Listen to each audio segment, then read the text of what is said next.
Hello everybody, and welcome to this video which is going to detail and go through the first assessment, the expectations that I have in regards to what you should be working towards in each of the various elements, and I'm also going to detail through the rubric as well and speak to that. So you may just want to have the rubric in front of you and ensure that you know the expectations that are on that particular document. So the first assessment is really focused around you considering and creating your own particular classroom management plan, and it's called a positive learning framework plan. That's taken directly from the McDonald text, but more broadly you could think about it as your classroom management plan. It's the foundation, all the behind the scenes stuff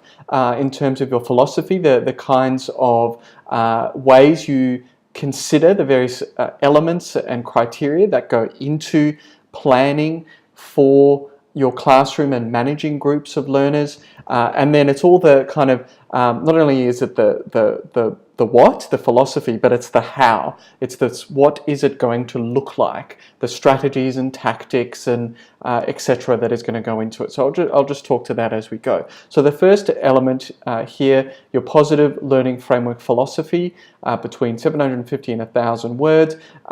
You've got to explain your philosophy with reference to these 7 elements. So you've got to be thinking about, well, in each of these criteria, what is my particular philosophy? What is my stance? What kinds of, what sort of position am I taking in regards to these different aspects of what it means to be a teacher? Because all of these, you've got to be thinking about what goes into then mapping through to the theory. So one really important thing that I'm going to be looking for throughout this assessment is clear through lines for each of the elements. So things working together well. So for me, the foundation, this part A, in regards to these 7 criteria, need to map really well to the chosen theory, so they should work together. And then as well, the strategies and tactics and ways in which you're going to conduct your classroom, the how stuff, need to also cascade naturally. So there needs to be those clear linkages or connective tissue, if you like, between the various elements. That's one thing I'm going to be looking for. So in part A, go through each of these elements. So part 1, or the first element, the nature of children. As well, just before I start describing these parts, note that some people have asked, is this an essay? No, it is an exercise or report, if you like. So use headings. So you would have part A, positive learning framework philosophy, heading 1, the nature of children, and then a description underneath. And please note that you should be linking this to reading and references. Yes, drawing on your own experiences, your own knowledge, your own thinking, but in each of these elements I would like to see at least a reference, maybe 2, in regards to where you're drawing these ideas from. So make sure that it's not just not linked to the literature. It must be completely embedded in the literature, and you'll see there in the rubric, certainly when you get into credit, distinction and above, making a sound and strong connection to the theory, principles, processes of classroom management, meaning that linking it to the literature is really important. So part 1, the nature of children. So what do you feel is the nature of children? Do you believe they're a tabula rasa, meaning a blank slate that you can just imprint your rules and expectations and ways of conducting themselves in the classroom, that they come in as sort of like an empty hard drive, as it were, that you can just fill with stuff? Now, I hope not. Hopefully you've done enough reading and thinking to know that certainly children come to the classroom with a range of capabilities, histories, expectations, goals, previous ways of working or not working, as the case may be. So, what is your particular understanding of the nature of children? How do they work? How do we describe young people today? What are the particular conditions of childhood in in the present moment. So consider those kinds of questions. Part 2, student abilities at various developmental stages. Again, what kind of understandings are you drawing into that? What can a year 7 do? What can a year 12 do? How does that differ? How does their cognitive ability differ? How does their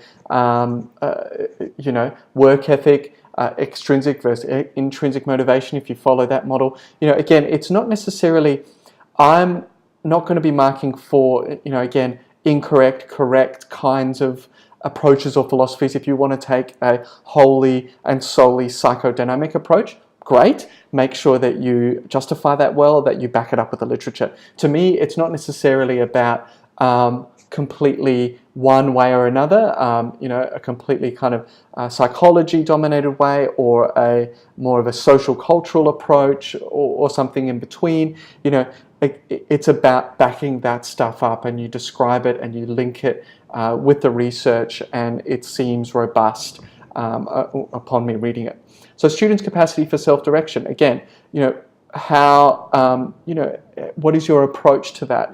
Do you feel that students have a large capacity for self-direction, meaning that they can guide themselves to do the appropriate thing in classrooms? Or do you feel that you need to lead that? Do you feel other students might lead that? Do you feel that there's, it's about building the community first, and then students will then themselves internalize that capacity for self-direction in regards to learning, behaving appropriately, etc. How children react to different situations and treatments. Please ignore the word treatments. I didn't write this particular assessment, I'm just teaching it, but I'd like you to ignore the word treatment. I'm not quite sure why that's in there. I apologize for that. I probably should have taken that out in regards to when I was doing the unit outline. Just focus on situations, how children react to different situations. So meaning there are different kinds of situations that occur in the classroom. For example, individual versus group work. For example, test conditions versus project work. For example, the first week as opposed to the middle of the school year. Maybe social icebreaker type activities versus heavy curriculum versus kind of learning. Perhaps if you're a science teacher or an art teacher, theory versus practical. Can consider how students might react in those different situations. Number 5, the degree of control or coercion used by the teacher. Again, what is your stance on that? It is a sliding scale, meaning you can have a high degree of control and coercion in regards to guiding students to do the right thing, perhaps with rules and punishments, etc. Or you can be down the other end, where you feel that students must control and direct themselves, and there's very little coercion by you. So again, where is your stance? What is your stance on that? Degree of choice the students are permitted. Can they choose what learning occurs every week? Can they choose what assessments they are going to be working on? Can they choose the kinds of rules that guide the classroom? Can they choose the kinds of rewards and punishments if you use those, etc., etc.? And the role of the teacher. Where do you see yourself? Are you a leader? Are you a coach? Are you a person who is going to be the authority of everything that goes in the classroom? So what is your role? What is your stance on that? So that's part 1. Again, you don't need to write, a whole page for every single one of those. It's going to get quite onerous. Half a page on each would certainly suffice on all of that criteria there.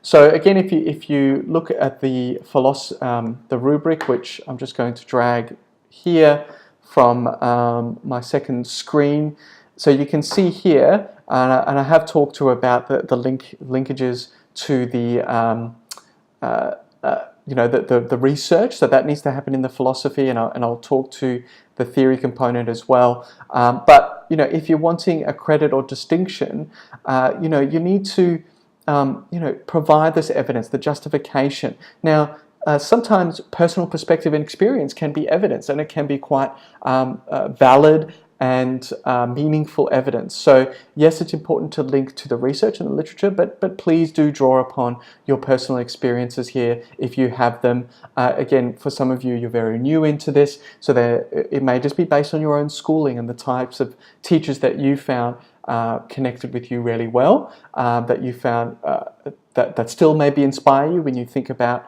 the kind of teacher you want to be. So you can draw on that. And so again, just please make sure that you are looking at the rubric, that you understand what the criteria is there. So I'm just going to go back to the theory here. So you're required to support your belief statements, why you believe what you do, with academic references and or specific personal experience examples. So your classroom management theory, then you must, that statement there goes with part A. So sorry, the part A, as I've just been describing, specific personal examples is great, and academic references. So that part description goes with part A, just to make that clear. So part B, classroom management theory, this is the next section. So make sure that's clearly identified in your document when you write it up. You've got to then, again, this connective tissue, linking part A with part B is, I want to see you drawing upon theory or theories that align well with your particular philosophical stance. So a classroom management model theory that best aligns with your philosophy, it can be 2, 3 is probably the maximum, but if it's one theory that maps really well and you find that it aligns nicely with the kind of teacher you want to become, the kind of management system you want to put in place, that's great, but it may be a blended approach, that's okay too. So identify it.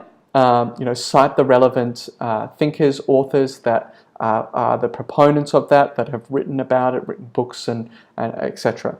Describe the key points. So what is the particular key points that define the model or theory? And again, it can be a blend. And explain how the theory aligns with your philosophy. So there's, in the third element, you must clearly articulate the connective tissue stuff. Okay, and this might require a little bit of work, and backwards and forwards, looking back on your philosophy, what you've written up, going back to the theory, going, okay, how does this align, and describe it clearly for me. So I hope that that's all clear, and as well that the rubric is also clear enough and that it clearly describes what is expected in that section. Okay, so part C, moving on to part C, positive learning framework, preventative strategies. So again, the positive learning framework idea is all about preventative strategies, so that's where we're pointing you towards. So this notion, as I've described in videos, and you'll see in the PowerPoints I've uploaded, that one of the central tenets in approaching classroom management is considering that students will misbehave if given the chance, so it's about preventing and minimizing that misbehavior. So how are you going to go about doing that? Well, one of the first key stones, the foundations to preventing and minimizing misbehavior is connecting with students. Now, this doesn't mean that you need to become their friend. You are still the leader in the classroom, but what it does mean is that you need to build relationships. You need to win them over. So how are you going to go about doing that? The central question that must be in your mind throughout this section, part C, is, what does this look like? Meaning, if I step into your classroom on any given day that you are doing these things, what am I going to be seeing? Not only the physical layout and resources, which is criteria 2 there, but what are you doing? What are you saying? What activities are you conducting? How are you interacting with the students from the first minute that you meet them to the last minute that you're with them and they move out to their next lesson? What are you saying? What are you doing? What are they saying? What are they doing? How are they interacting with each other? How are they interacting with the physical environment? How are they getting the resources that they need? How are they working in groups or individually, etc., etc.? What does this look like? Now, this requires, for many of you in this unit, a bit of imagination, a bit of a mind's eye activity. Imagine in your mind's eye yourself in the classroom on a given school day, at a particular time with a group of students. What are you saying? What are you doing? Now, yes, this is theoretical for now, but that's okay. Articulate it as best you can in this section. So, what you say and what you do is informed by your philosophy, is informed by the theory you're drawing on, and it will determine the kinds of expectations, rules, and codes of conduct that you're setting forth with students that will then inform everything else that goes on. So the routines and the procedures that go on a given day or given week. The kinds of rules that might come in place when students are not doing the right thing, when they're not behaving appropriately, when you have to manage conflict and non-compliance to those rules and expectations or values and codes of conduct. What happens? Describe it, okay? If you're using, say, directed choice, if a student is, say, talking while you're speaking or instructing with the class or working on in their table groups, they're distracted, they're distracting others. What are you going to do? Are you going to use directed choice? How are you going to do that? What are the kinds of punishments or variations to the way in which they're conducting themselves? So, for example, with directed choice, one of the choices might be that there is a table, a single desk at the front of the class that's facing the front that they may move to if they're not able to work in the group effectively. So that's just one example. You may not use that, but that's one example. So what does it look like? That is what this section requires of you. Okay, that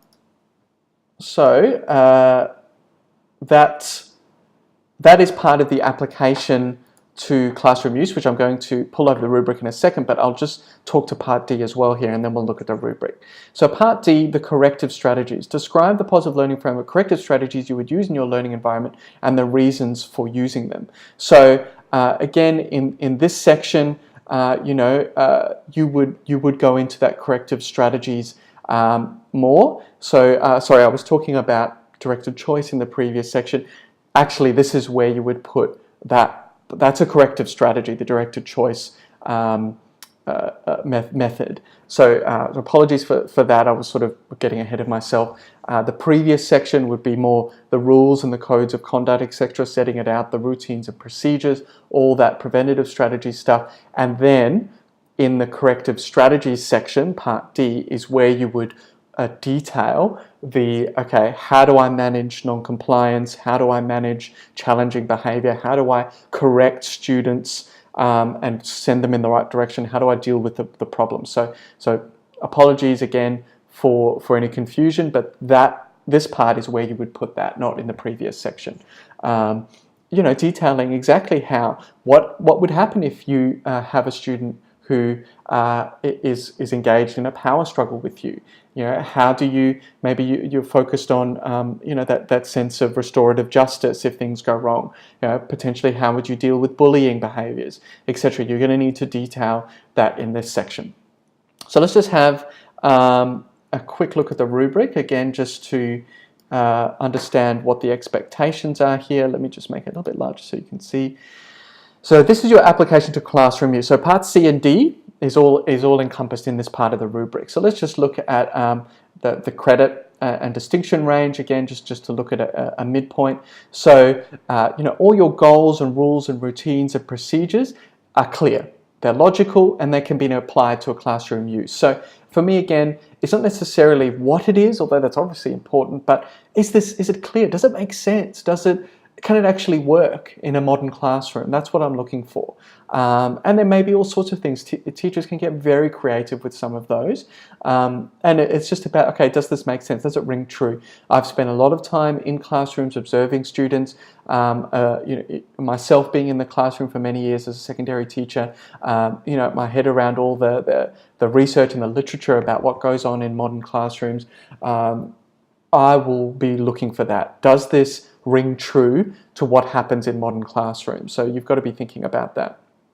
So again, you need to be, that's that connective tissue stuff. Does it make sense within the theory and the principles of effective classroom management?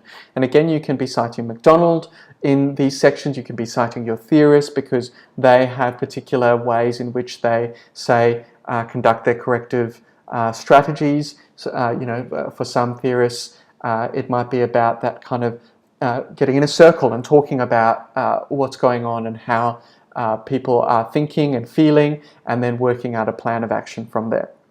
There is, again, this idea of, I want to see a kind of rigorous approach, that I can see that you are really questioning and diagnosing the research, the literature, and then the application to your plan. And let's look at the distinction here. The plan is robust and cohesive to ensure effective implementation to the management of students. Again, look at those words: robust, cohesive, effective. Okay, you need to, when you're rereading and editing your assessment, you go, okay, will this work? Even for those of you who feel maybe a little bit, what's the word? Overwhelmed perhaps, or out of your depth because you haven't had that classroom experience. This is the first unit you're doing. You really just have to engage with the literature and the theory as best as you can, and draw upon that in a way that feels like it's holding together, and that it's making sense and working together.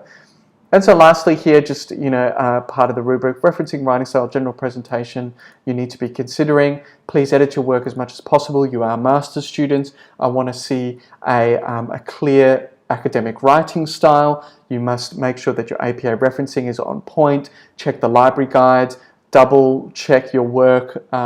Make sure there's an end reference list, and that all of the presentation is neat and clear and clean, that when I'm reading your work, I can get a sense of the ideas, you're articulating them in a manner that is effective, that it makes sense. So please, particularly for some of you who might be returning to academic work and thinking and university level studies for the first time in a number of years, you're going to need to edit and re-edit again your work to make it as good as possible, because there is a criteria in the rubric for academic writing, and if your writing is clunky and awkward and difficult to understand, that's going to detract from, I won't be able to understand the ideas as clearly that way. So please work on your writing as best as you can.